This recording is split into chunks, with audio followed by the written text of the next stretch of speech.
咁但係有經驗當中都有好多人咧係有啲譬如態度問題或者服務問題嘅喎，咁仲要咧我自己要落場去驗一驗佢得唔得嘛？咁終於有一次咧，我真係同佢夾，我有一單星期六去搬嘅，屌去到個客嗰度，佢又未嚟喎，咁我咪幫個客去包住啲嘢先咯。咁但係打極俾佢都冇人聽喎，一路都冇人聽喎，跟住屌佢老味啊！原來佢又放飛機，佢叫咩啊？你眼望我眼咁樣，佢屋企全部要包嘢，我包 Q 晒啦。咁但係就同佢講話個師傅咧，就突然間有啲事嚟唔到咁樣，我要抽調另外一隊咧過嚟去幫手搬。咁我另外一隊比較信得過嘅咧，就喺藍田嗰邊做緊嘢喎，咁啊搬緊嘅喎，就要搞到佢哋咧喺嗰邊搞掂晒之後咧，就一架車走咗過嚟元朗呢邊去幫我執呢一壇屎啦。佢以後都接唔到高高 van 嘅啲單啦。但係喂，我講起呢單嘢，我仲係好撚嬲，我未試過做管理層做到咁羞恥嘅，即係我要喺我客面前揾一大堆九唔搭八嘅理由去解釋翻啊，即係個師傅唔得，我要抽調另外一隊過嚟咁樣。你呢一世人有冇試過一日行100層樓梯咧？哇！真係做完嗰日咧，即係好似你話去做 gym room relax day 係嘛，咪齋行樓梯，你要每一次都係搬緊10幾20公斤嘅嘢上上落落啊嘛。嗰個客叫佢搬完呢啲嘢之後咧，就問阿師傅：喂，你可唔可以幫我清一清啲垃圾添啊？我俾翻錢你啊咁樣，點解唔做咧？咁我可唔可以問翻呢個師傅？佢話：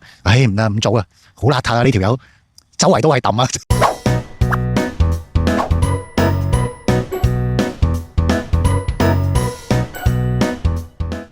大家好，我係智慧啊，香港保險 YouTuber 第一人。今日咧就趁住個天都 OK，同埋呢個禮拜我唞下啦，即係唔再出去滑雪咧，咁有啲時間去拍下片。我相信睇開嘅觀眾都好耐冇見過出外景啦，因為呢排真係凍啦，同埋咧就成日即係搞笑嗰片都話，咁一個禮拜可能就係直播嘅時候剪翻個精華出嚟，所以好少出嚟拍。希望大家注意呢啲外景啦。今日講啲咩呢？就係講一個咧民主選舉當中咧多次落敗啊，係毫無勝算嘅一個 topic。咁但係我想講好耐，因為唔清咗佢咧，其實我好難 proceed 落去。我下一樣嘢想講就係未保險嗰樣嘢。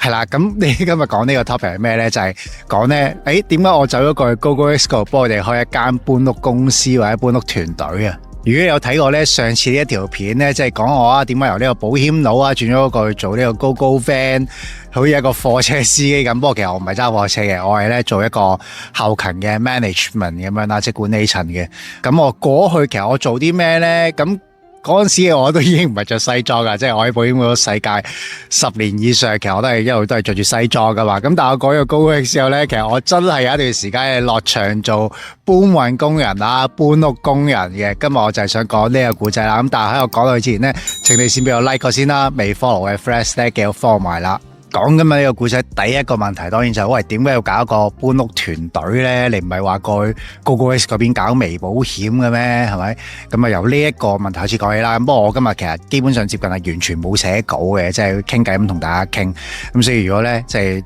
當中有啲累贅啊成咧，大家唔好介意啊。係啊，咁其實點解會過咗去 GoGoX 搞呢個搬屋團隊咧？最主要原因就係因為未保險嗰樣嘢未 ready。咁其實我喺2018年嘅時候，我過咗去 GoGoX 啦，而嗰陣時係同佢傾咗啊，即係有一個微保險呢一個生意嘅 potential 喺度喎。咁啊，即係 aim 去搞呢樣嘢。但係咧過到就發覺唔係，其實佢哋都好乸未 ready 嘅，即係冇乜概念點去推呢件事啊。然後嗰啲tech 嘅嘢啊，即係個 apps 啊，啲 backend 嗰啲嘢，其實全部都未 ready 嘅。咁然後就算你想去搞嘅話咧，你都要去排隊，排個 priority，搞得嚟咧都唔知幾時啦。咁但係我個人就已經喺呢間公司度，咁我有啲咩做好咧？咁其實嗰段時間有一段幾長時間啦，即係成個2018年嘅年頭咧，我都係做我嗰個上司 which is 就係香港區嘅 GM 嘅打雜咁樣啦。咁我就跟住佢周圍去見唔同嘅其他公司啊。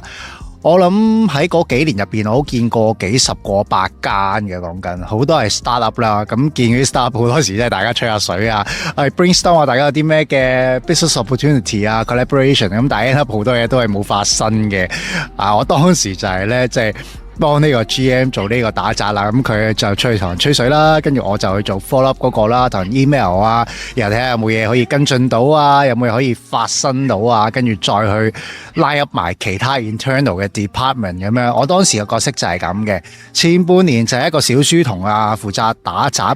咁但係去到後半年呢，即係2018年嘅下半年呢，咁其實阿 GM 就真係有個概念就係不如即係試下去搞搬屋呢一壇生意，因為其實咧本身個 Apps 入邊咧，即係 GoGoVan 咧都有好多係搬屋客嚟嘅，甚至有啲客咧係唔係自己 call 架車自己搬，係想叫埋個貨車司機咧去幫佢去搬屋嘅。其實係有呢個 demand 喺度噶啦，咁但係我哋本身係冇呢一個咧 standard 嘅 service，所以咧佢就想叫我研究呢一樣嘢。咁其實當時個情況係點咧？就係好多客啦，即係 GoGoVan 啲客，咁佢咧就會咧喺個 Apps 入邊啦，即係如果真係想叫個司機幫手搬啊，因為可能舉個例有啲家私要裝拆啊，或者涉及好多嘢，咁佢哋又唔想揾搬屋公司喎，咁佢就會叫個貨 van 或者貨車司機咧去 call 一 call 個價啦。咁其實佢可能就落個 tick 叫做即係幫搬啦，係啊，幫搬一咁樣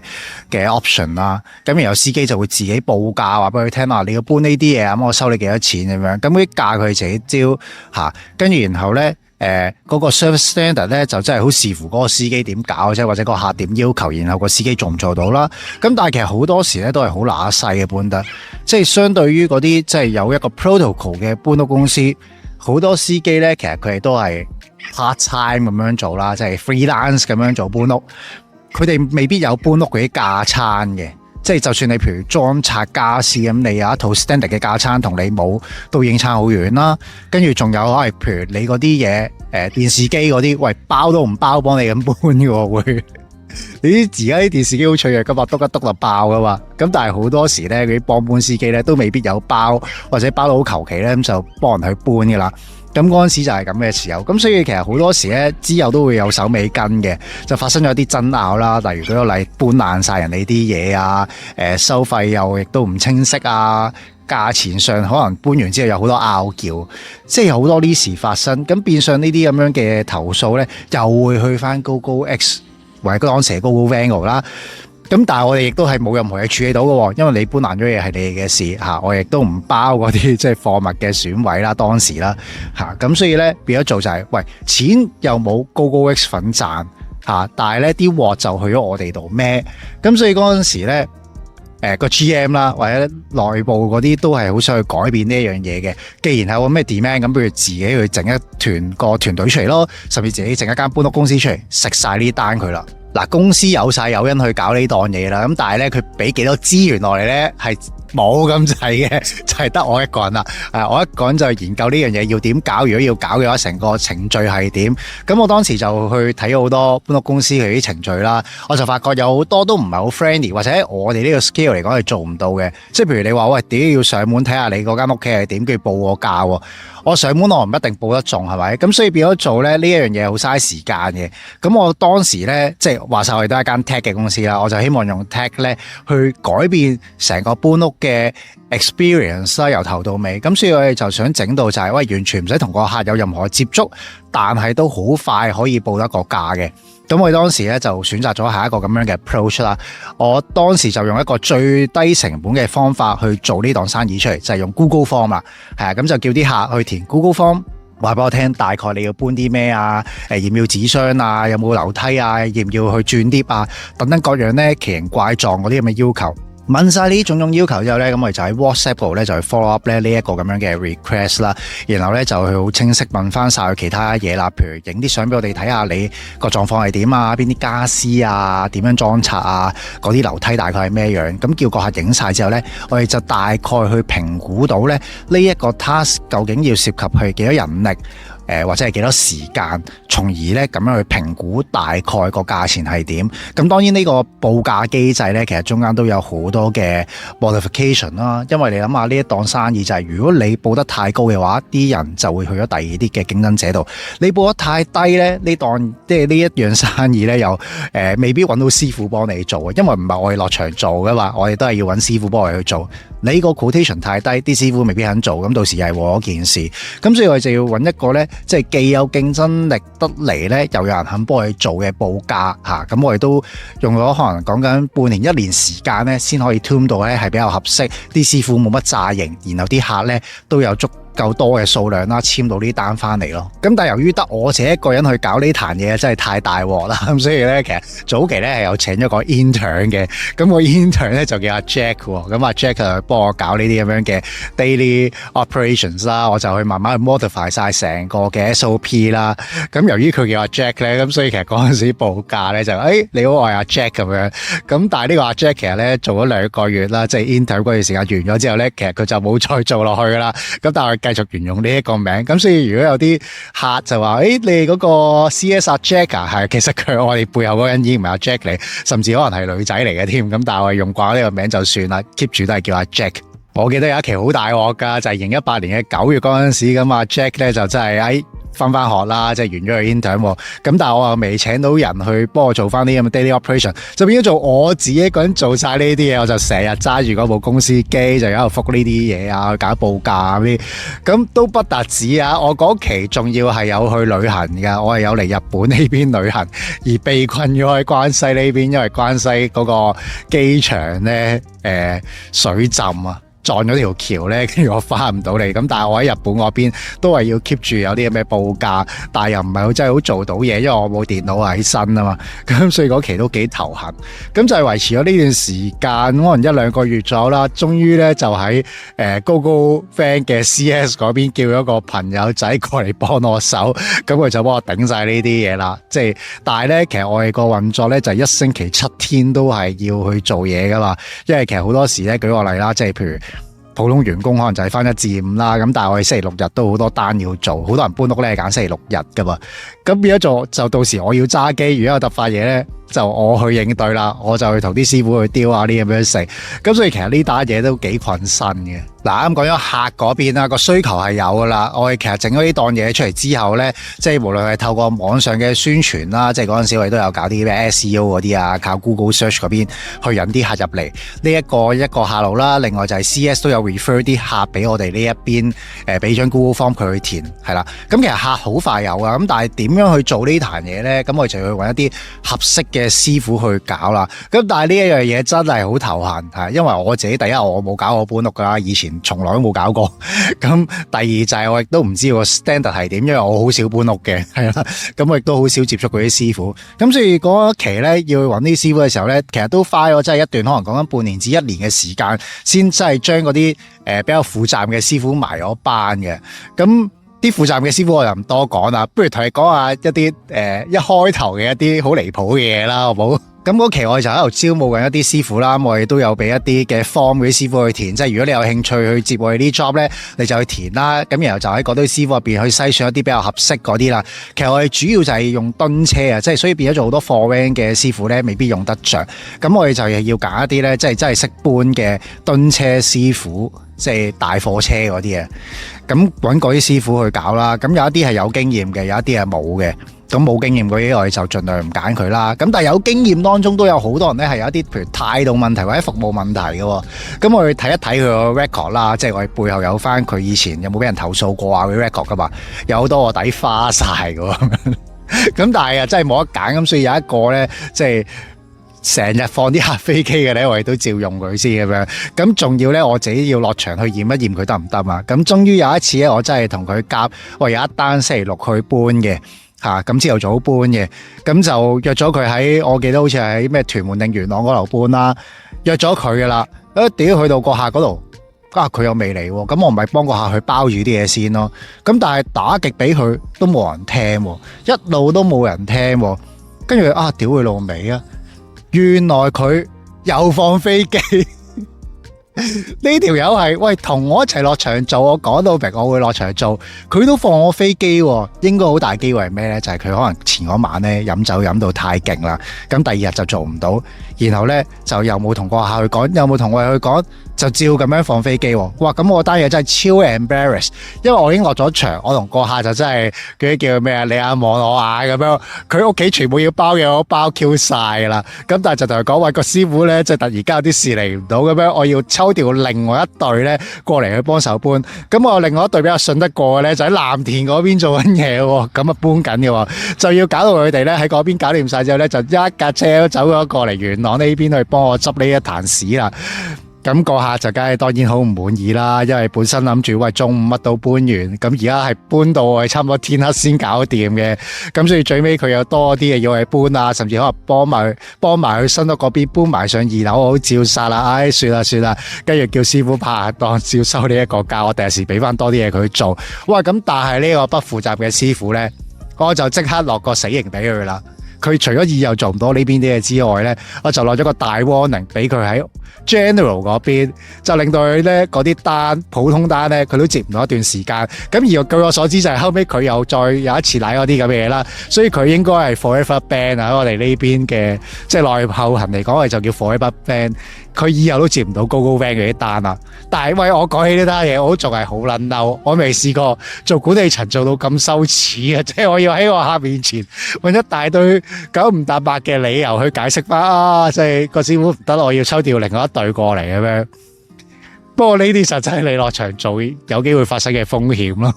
嗱，呢啲師傅我覺得冇得救噶啦，咁但係有啲師傅係有得救嘅，就係例如就係我有另外一單咧，係我第一次落場做嘅搬屋，咁嗰陣時因為我乜都唔識，我就淨係觀察，即係都有幫手頂下道門啊，搬少少嘢，但係我就睇下啲師傅做成點啊，跟住見到個師傅，哇，咁樣幫個客搬個電視嘅。赤手搬嘅喎，乜乸嘢都冇包咁樣，就要幫佢搬嘅喎。跟住然後又中間又將啲嘢擺嚟擺去啊，成其實真係有風險去刮花或者打爆噶嘛。咁我就咁樣去觀察，就 mark 低好多可以改善嘅地方，去 set 一個 standard 嘅 protocol。我哋究竟要點樣幫啲客去處理佢啲嘢？咁最尾。即係搬完之後，再同呢個師傅夾一兩次，我真係同佢講翻，喂，其實如果你咧將來要幫夠去搬咧，有一啲嘢我係接受唔到嘅，我至少要我嘅 service level 咧去到呢一個 standard，我先可以接受到。咁我真係同佢講，佢真係改善到，佢真係慢慢去聽我講，即係雖然我係一個門外漢或者一個好似書呆子咁樣啦喺佢嘅眼中，但係佢真係聽我講，做到我嘅要求，咁佢就變咗做我當中最 fit 嗰個嘅師傅，接我最多嘅 job， 亦都係上次去救翻我，即係由藍田跑到過嚟元朗嗰個嘅師傅咁樣，係我真係好多謝佢。即係其實有好多師傅咧，其實佢唔係唔知道點樣係做得好。但係佢就係，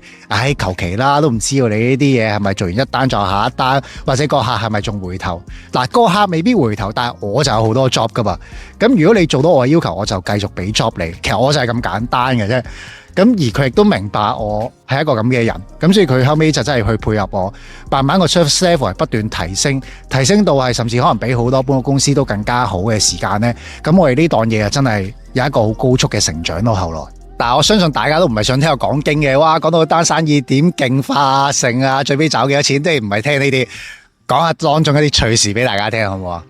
咁其實咧，我相信好多人都未必有經驗自己去搬屋，搬晒成間屋噶啦。我有嘅，因為我自己搬屋，我自己搞掂，係啊，我真係落場同揾多個親戚啦、親友啦咁樣去幫我搬。兩個人，我哋兩個男仔已經搬晒我自己成間屋噶啦。咁大家應該好多都冇搬嘅經驗啊。咁我講一啲。即係你比較少聽嘅俾大家聽嚇，搬樓梯係好大鑊嘅，係啊，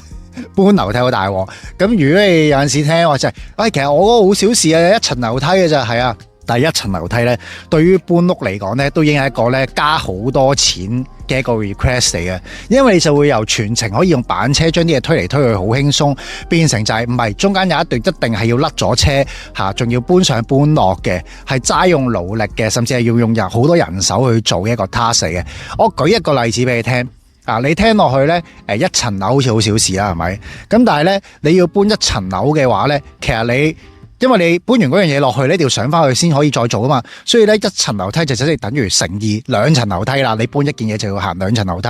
如果佢有50件嘢嘅話咧，咁嗰度唔好意思，已經係即刻係100層樓梯要搬啦。如果你得一個人嘅話咧，就係你自己一個人去行呢100層樓梯。我想問你呢一世人有冇試過一日行100層樓梯咧？嗱，相信大家都冇啊！我係有試過嘅，我試過做一單嘢咧，就係佢有2層半咁上下啦，2層半3層樓梯，而佢係有幾十樣嘢要搬嘅。咁我有2-3個人喺度搬嚟搬去，咁所以計翻埋一人都可能真係差唔多行咗100層咁滯噶啦。係啊，我仲要係不斷行上行落嗰個，哇！真係做完嗰日咧，即係好似你話去做 gym room 嗰啲 leg day 係嘛，操爆嗰隻腳㗎，係真係。大髀啊、膝頭哥嘅係酸軟嘅，因為你唔係齋行樓梯，你要每一次都係搬緊10幾20公斤嘅嘢上上落落啊嘛。咁但係咧有啲 tricks 嘅就係咧，你一人負責一層樓梯，然後啲嘢就搭喺中間咁樣咧，咁大家就可以行少幾級，但係啲嘢咧都容易拎啲啦。係啊，呢個就係一個細嘅 trick 啦。咁我當時都係有幫手做下啲咁嘅咕喱嘅。咁呢個第一單啦。另外一單咧，想同大家分享就係，好似都係同一個客嚟嘅。嗰個客叫佢搬完呢啲嘢之後咧，就問阿師傅：喂，你可唔可以幫我清一清啲垃圾添啊？我俾翻錢你啊，咁樣係啦。咁即係佢嗰所謂俾錢咧，就係叫你執晒佢剩翻落嚟嗰啲手尾啦，跟住然後咧就抌埋佢啦。咁可能俾幾百蚊或者1000蚊你都唔得止嘅。咁但係個師傅都話：唔得啦，有嘢要做啦，唔做啦。咁我覺得好奇怪，因為其實嗰幾百1000蚊咧，其實都算係易搞嘅手尾啦。啊，點解唔做咧？咁我後尾問翻呢個師傅，佢話：唔得，唔做啊，好邋遢啊！呢條友周圍都係揼啊！即係佢話咧，幫佢拆嗰張床咧，搬床褥嗰陣時咧，哇，床下底咧周圍都係揼啊！呢一度一個揼，嗰另一個揼，跟住佢話唔做呢啲咁嘅嘢。咁我覺得好好笑，乜原來真係有啲人咁唔企理嘅咩係嘛？咁我唔知道佢最尾點清啦。咁但係咧，我哋就唔接呢啲咧，即係幫人執揼嘅生意啦。咁亦都有啲客咧，就係咧去到現場咧，先發覺喂，屌唔係多咗好多嘢，仲要多咗好多奇形怪狀嘅嘢係難搬嘅。即係你叫我搬多幾個紙箱咧，其實就好輕鬆嘅，我哋都未必收多你啲錢。但係你叫我搬多勁多嗰啲咧，即係袋啊，尤其是細細個啲袋啊，嗰啲環保袋又好乜都好，屌你都唔 group 埋一齊抌我個紙箱，跟住佢就話冇啊，啲紙箱用完啊，咁樣呢啲唔知點搞好，呢啲就好鬼麻煩嘅，咁就要上到去咧就同佢拗價錢嘅，就係話嗱，我哋最多就係搬翻一開頭嗰個 list 嗰啲嘢嘅啫，咁你係揀啦，咁其他嗰啲嘢一係你自己搞，一係咧就你再另外俾個價錢我哋咧，我哋先幫你去做。咁通常啲客咧就心心不忿嘅，跟住就會走去同我哋個 CS 咧去投訴啦。咁但係我哋 CS 咧都係同我哋企喺同一陣線噶嘛，因為其實都係我啲人嚟嘅啫嘛。咁就會同佢講翻就係話唔係我哋呢邊就係因為跟翻嗰個名單上面嘅嘢去搬嘅啫。你多有嘢嘅話咧，就要同師傅咧另外再議價嘅。咁有陣時師傅咧就真係話唔做，因為其實佢真係可能知有嘢要做埋你嗰啲嘢咧做唔切啊嘛。咁嗰啲客就企喺度啦，冇計。咁即係所以大家真係搬屋嘅時間咧，盡量去講得越清楚就越好。如果真係去到臨搬之前一兩日，發覺有啲嘢真係多出嚟搞唔掂，咁其實你早啲去講，因為你早啲去講咧，師傅都可能可以帶多幾個箱上嚟咧，去幫你剩翻嗰啲咧散收濕嗰啲嘢咧塞晒落去，或者有啲太長嗰啲嘢咧，我哋可以整個開頂箱咧，幫你咧去塞晒嗰啲入去，其實都易搬嘅。但係你乜都唔 Q 同佢溝通嘅時候咧，就好難去補救啊。咁所以大家如果真係搬屋嘅話咧，即係盡量誠實啲，唔好等到有鑊嘅時候咧，先去到嗰日嚟爆咧，你係搞唔掂嘅，你係會喺下把手嘅。咁其實呢壇生意啦，由2018年下半年開始搞，去到我走嘅時間係2022年。其實呢幾年間都成長咗好多，係啊。其實我自己落場都可能講緊落咗幾十100次添嘅，即係大部分嗰啲師傅咧，我都係落過場同佢做，覺得佢係掂，或者同佢溝通翻我要啲咩要求，咁最尾佢真係成為咗一啲可靠嘅師傅啦。咁喺呢幾年間就建立咗一個咁樣嘅生意出嚟，咁我係點樣 evaluate 咧？其實叫做我 handover 嘅時間，呢一個算係一個小成功嘅一壇生意嚟嘅。至少喺 GoGoX 嘅咁多個唔同嘅生意嚟講咧，其實佢算係做得幾好，因為咧 GoGoX 咧就好叻蝕錢嘅，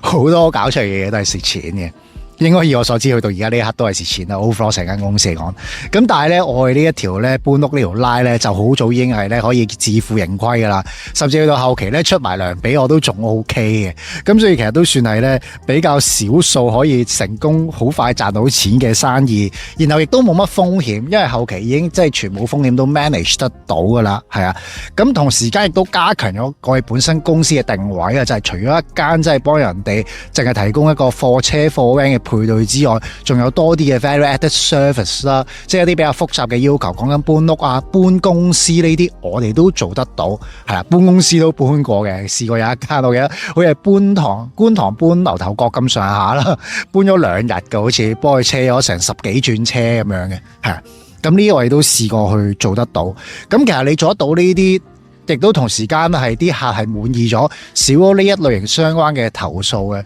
咁所以其實 overall 嚟講對個公司嘅價值咧就遠超於就係純粹賺到錢咯。咁仲有另外一樣嘢係好屈機嘅，就係咧因為我嘅出現就係幫GoGoVan 去搞微保險啊、貨物保險啊嘛，咁所以我哋真係有一個堅嘅保險喺後邊咧 back up 住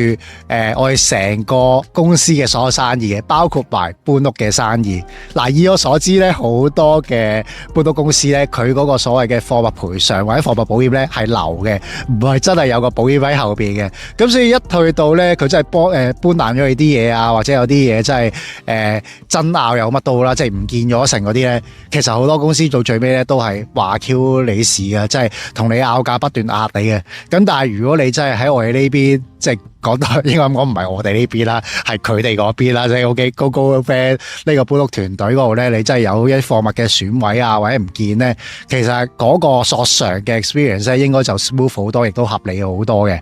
當時亦都係我搞呢啲嘢啦，咁所以其實好多時啲客咧都係收到一個滿意嘅賠償嘅 OK 係啦。咁我哋嘅 CS 亦都係 pro 好多啦，唔係啲老粗嚟嘅，係真係專做 CS 嘅嗰啲咁嘅人。咁所以咧，其實成個應對會好好多。我相信呢一方面都係 GoGoX 佢嘅搬屋團隊一個好大優勢嚟嘅。即係如果你未用過嘅話，尤其是你一啲中小型嘅搬屋嘅話咧，其實我都非常 recommend 你試下去攞下佢嘅報價嘅。咁其實 end up 喺嗰幾年間咧，我相信啊，即係我冇一個好正式嘅統計，但係我相信我哋最尾應該係變咗做全港可能係頭10大嘅搬屋公司嚟添嘅。因為講緊我哋高峰期啦，或者後尾 standard 地一個月都閒閒地都有200-300單生意嘅，咁即係日日都可能講緊平均做到係幾單10單嘅生意，都唔係一個細嘅規模嚟嘅。咁我相信喺香港嚟講頭10大都應該唔出奇嘅，係啊，最尾做到呢個規模。咁由零開始 build up 到一個咁嘅 scale， 當然我自己都係 proud of 嘅。咁但係其實最 proud of 咧，唔單止係嗰個 scale， 而係呢一班師傅真係好幫得到手啦。同時間呢一個亦都係一個好珍貴、好特殊嘅資源嚟㗎。對於我哋成間企業嚟講，有呢一個咁特別嘅資源啦。我哋喺好多嘅突發情況咧，或者一啲社會需要嘅時間咧，我哋都可以 provide 到一啲咧係特殊嘅支援俾一啲需要嘅人啦。例如係嗰陣時應該都係2018年嚟嘅，我唔記得2018定2019年咧，2018年啊，係啊，大埔嗰個咧老有所依係啊，老有所依動物村，咁佢係夷為平地啊嘛，俾個颱風係咪山竹啊？就係啊，總之嗰個好大鑊啦，夷為平地，咁嗰個 owner 咧又入咗 ICU 啊嘛，咁其實嗰陣時我哋後尾都同咧我最幫得到手嗰個師傅阿新啦，係啊，咁去幫佢哋手去運咗好多轉嘢，因為佢個 shelter 咧夷為平地之後咧，佢要轉咗幾次牆啦，轉咗2次牆啦至少。咁我哋後尾都幫咗佢去搬咗好多次呢啲嘢啦，叫可以幫翻啲弱勢社群啊或者 NGO 呢一啲。咁幫貓嘅 shelter 去搬都試過啦，我自己係啦，攞啲板車去幫佢哋搬嘢啦。以我所知，咁後尾我走咗啦。咁但係以我所知就係應該大埔雲福苑火災之後 GoGoX 呢邊都係有作出一啲嘅幫助嘅協助嘅，幫佢哋去安排一啲物流嘅支援啦。我唔知搬屋團隊有冇出動到，但係呢物流嗰邊係有嘅。咁其實呢啲嘢即係喺個社會上嘅參與度啊，去特別支援啲弱勢社群啊，去令我哋多啲留意多啲呢一啲嘅事，社會發生緊嘅不幸嘅事。其實呢一個係一個好特殊嘅價值，亦都係我係覺得起咗呢個搬屋團隊之後最大嘅一個得着啦，同埋喺我人生入邊都係佔咗一個好重要嘅一個 page 啦，可以話嘅。咁我作為一個做咗咁多年西裝嘅保險佬啦，喺嗰幾年間啦，即係2018年到2022年中間有咩機會去做一個搬屋佬啦、老粗啦，即係去下樓梯幫人搬嘢啊、推板車啊。去操作尾板啊，去學習呢啲嘢咧，其實呢個 experience 對我人生嚟講都係好珍貴。我有時發夢都會發翻我自己走去搬屋嘅，甚至我而家大阪呢邊有啲朋友搬屋咧，佢都可能會揾我去幫手，去教佢哋點樣去 pack 箱啊，去包嘢啊，點樣可以即係搬屋搬得 smart 啲啦。咁其實呢一啲我係好 treasure 呢個 experience 嘅，我亦都要多謝好多人啦。咁首先第一個要多謝嘅咧就係即係當時我喺 GoGoVan 嘅上司啦，香港區嘅 GM 阿文啦，係我諗我喺最尾出名都冇乜所謂嘅，應該都冇乜觀眾會睇到最尾㗎，係咪？我多謝阿文啦，對我嚟講係非常之信任啦。咁就好多嘢都有得我搞，即係總之彈嘢唔冧佢係有我搞噶啦。除咗喺搬屋即係啲彈嘢之外咧，咁其實好多其他嘢都係咁樣嘅。咁好多謝你嗰幾年嘅信任啦。即係雖然我就話你蝕咗好多錢，which is true，OK，你都公開晒呢啲嘢。咁但係其實喺嗰個叫做工作環境嚟講係好開心嘅，我係好中意 GoGoVan 呢個環境啦。咁同埋我亦都係非常之 respect 阿文嘅。佢係一個好好嘅上司，不過可能太好啦，所以對好多人都好好嘅時候，呢間公司就好難賺錢係啊。咁但係我係好多謝你對我嘅信任啦，俾我搞一壇咁嘅嘢出嚟。OK，咁跟住同埋多謝我嘅同事啦。尤其係有2個跟咗我好耐嘅同事啦，咁啊好幫得手。我唔開名啦呢一度係，因為我唔知道而家仲喺咪喺度做緊嘅，即係有一個已經走咗，但係另外一個唔知仲喺咪度做緊。咁但係好多謝你哋嗰段時間幫我頂咗咁多嘅 operations 啦，operations 嘅一個全部抌晒俾你哋去做，我就唔想掂嗰啲嘢係啦。咁但係嗰啲嘢一啲好悶，亦都需要好快 response 到嘅嘢，咁但係你做得好好係啦。但係我亦都冇幫你哋爭取到好多福利，which 係我嘅一個遺憾嚟嘅。咁所以去到後期嘅時候，我好盡量去幫你，即係有幾多就爭取幾多啦。咁希望你唔好怪我啦，即係喺冇幫你去爭取得最好咁樣，冇幫你加多啲人工。咁但係我係好 treasure 你對個團隊嘅付出嘅。咁另外一批要多謝，當然就係啲師傅啦，尤其是阿新啦、阿七啦，係啊，呢2個師傅就幫咗好多忙嘅，就係好多事上係啊。我都唔記得同你講一單嘢，就係咧早期嗰陣時咧，一腳踢嘅時間咧，咁啲師傅負責搬屋㗎啫嘛。咁但係有陣時啲客咧要求有紙箱嘅時候咧，咁點搞咧？頭嗰期係我自己落場去送啲紙箱俾啲客噶，係啊。咁你話我係送紙箱好小事啫。咁我嗰陣時係點咧？就係可能有100個紙箱，咁啊分幾個客咁樣咧，有啲20個，有啲30個咁樣，一批一批咁樣，我就自己出車包嗰架貨 van 3個鐘，跟住然後我就自己攞住架板車送嗰幾廿個紙箱上去啦。其實20零30個紙箱都唔係咁易送噶，都好大鑊噶。係啊，就咁搬上樓嗰啲，即係撳 lift 入樓嗰啲都冇乜所謂。但係試過有啲咧搬村屋啊，哇！跟住要推成5分鐘先去到佢度咧，仲要有少少斜路咧，勁大鑊啊！真係，我記得有一個咧就係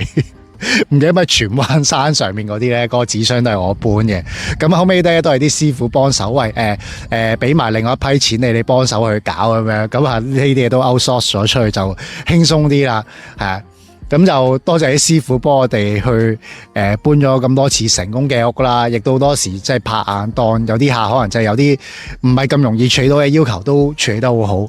多謝你哋啦，咁啊陪我哋呢個搬屋團隊成長咗咁多。咁最後一批當然啲客啦，咁其實我相信啲客都係當中得到好多價值，咁但係就係尤其是我哋一開頭嘅時候，可能真係搬得冇咁 professional 嘅，或者有啲即係唔係咁愉快 experience 嘅客，但係都忍讓咗我哋嘅客，多謝你哋嘅支持啦。咁有啲客甚至係落場見過我嘅，如果你而家認得翻嘅嘅話，你可以留言話俾我聽。我相信就唔大機會你會睇得翻我呢條片咁，但係假如係真係有嘅話，你都可以留個言啦。原來你就係當時阿 Jack， 我唔係叫阿 Jack 嘅，不過喺你面前我就叫自己係阿 Jack 咁解嘅啫。嗱，呢個保險佬啊，轉咗過去做搬屋佬嘅故事咧，即係今日講住咁多先啦。即係一個係我諗好多人人生中都未必有機會經歷嘅一個 experience 嚟嘅。即係調翻轉啊，你由搬屋變咗做去做保險，可能機會大啲，但係由一個本身做開保險都做得 OK 成功嘅，轉咗落場做搬屋嘅，我相信即係唔係好多人會有機會經歷呢啲嘢。但係如果你真係有機會嘅話，你都要去試一試，係幾特別嘅一個經歷嚟嘅，係我人生中一個幾難忘嘅經歷啦。咁希望你中意呢一個古仔啦。最後啦，無論你有冇試過揾 GoGoX 去幫手搬屋都好啦，智慧都會同你講一句：香港人加油！